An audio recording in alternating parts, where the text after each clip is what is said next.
नमस्कार। आज हमारे पास एक काफी दिलचस्प दस्तावेज है, स्पीक ग्लोबल का पिच डेक।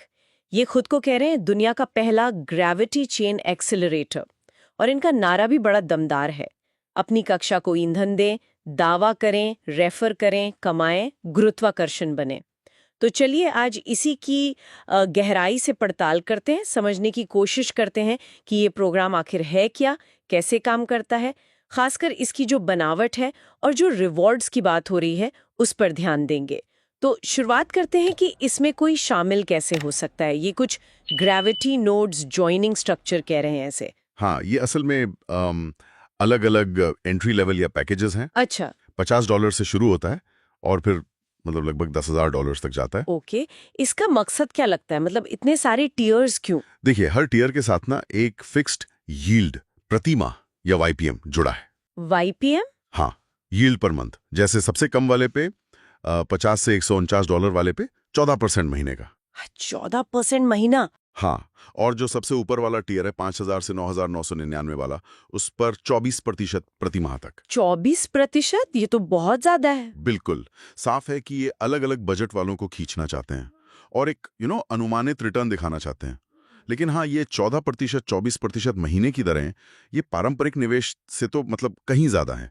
तो सवाल तो उठता ही है कि ये रिटर्न आएगा कहाँ से और कितना टिकेगा। सही बात है। इसमें एक फास्ट ट्रैक बोनस का भी जिक्र है। अगर 7 दिन में 3 डायरेक्ट नोड्स मतलब रेफरल ले आते हैं तो 50% मूलधन वापस। हाँ, तुरंत। इसका तो सीधा सीधा मकसद यही लगता है कि जो शुरू में झिझक होती है ना, उसे कम किया जाए। अच्छा। और लोगों को फटाफट नेटवर्क बनाने के लिए उकसाया जाए। मतलब सिस्टम को जल्दी से रफ्तार देना बहुत जरूरी है इनके लिए, ऐसा लगता है। तो ये तो हुआ सीधा पैसा लगाना और शुरुआती बोनस, लेकिन लगता है सिस्टम का बड़ा हिस्सा नेटवर्क बनाने पर ही टिका है।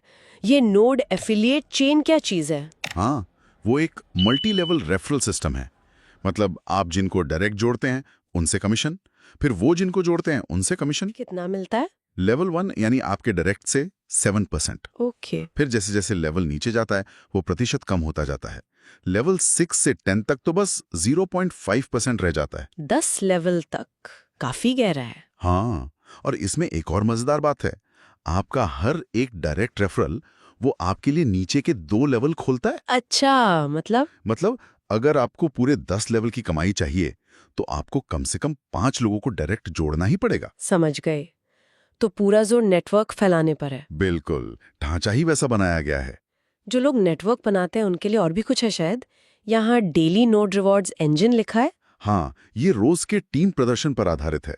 मतलब अगर आपकी पूरी टीम मिलकर एक दिन में खास बिजनेस वॉल्यूम टारगेट जैसे $2,500 पूरा करती है तो एक फिक्स्ड बोनस मिलता है।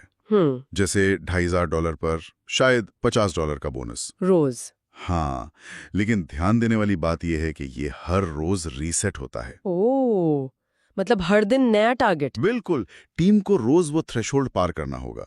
इससे लगातार एक दैनिक गति, एक प्रेशर बना रहता है। और लंबी अवधि के इनाम भी हैं। ये लाइफ टाइम रिवॉर्ड और ऑर्बिट लेवल क्या है? हाँ, ये आपकी टीम के कुल बिजनेस वॉल्यूम पर है, जो समय के साथ जुड़ता जाता है। अच्छा, क्यूमुलेटिव। हाँ, क्यूम्युलेटिव। जैसे जैसे वॉल्यूम बढ़ता है आप अलग अलग ऑर्बिट लेवल पर पहुंचते हैं, स्टार्टर ऑर्बिट से लेकर इन्फिनिटी ऑर्बिट तक। और रिवॉर्ड्स? इसमें बड़े एकमुश्त रिवॉर्ड्स हैं और कुछ ऊंचे लेवल्स पर तो जिंदगी भर मासिक भुगतान का भी वादा किया गया है। वाह, पर इसमें भी कोई शर्त होगी? हाँ, एक पेच है। किसी भी एक बहुत मजबूत टीम या लेग से आने वाला वॉल्यूम कुल गणना के लिए अधिकतम 50% ही गिना जाएगा।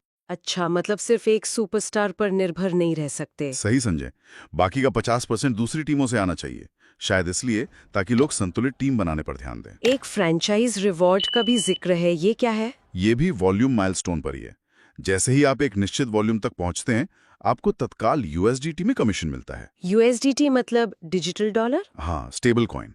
जैसे $2,500 वॉल्यूम पर 1% कमीशन, और ये बढ़ते बढ़ते $50,000 वॉल्यूम पर 5% तक जाता है। तो ये भी बड़े वॉल्यूम वालों के लिए एक और इंसेंटिव हुआ। बिल्कुल, ये सब मिलकर यही दिखाता है कि सिस्टम लगातार बिजनेस लाने पर, वॉल्यूम बढ़ाने पर कितना ज्यादा जोर दे रहा है। आखिर में ये ग्रेविटी प्रोटोकॉल क्या है?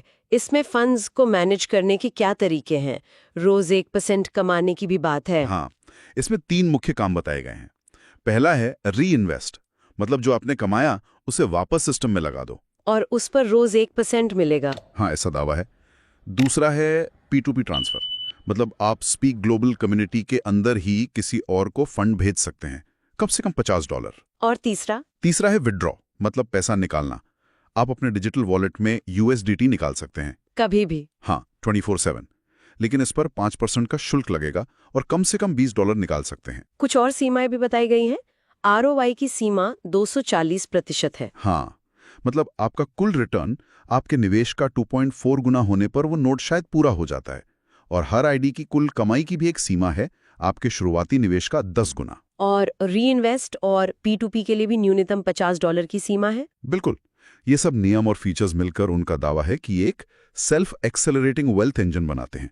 मतलब पैसा लगाओ, उसे बढ़ता देखो और अपनी क्रिप्टो यील्ड पर नियंत्रण पाओ, ऐसा इनका कहना है। तो कुल मिलाकर देखें तो ये स्पीक ग्लोबल का जो पिच डेक है, ये एक बहुत ही मतलब संरचित स्ट्रक्चर्ड प्रोग्राम दिखा रहा है। इसमें निवेश के अलग अलग लेवल हैं, फिर नेटवर्क बनाने पर जोर है, रोज के प्रदर्शन पर बोनस है, लंबे समय के वॉल्यूम पर बड़े रिवॉर्ड हैं, फ्रेंचाइजी कमीशन भी है, कई तरह की कमाई की धाराएं दिख रही हैं। हाँ, धाराएं तो कई हैं, लेकिन यहाँ सोचने वाली बात ये है, और ये बहुत महत्वपूर्ण है, क्या?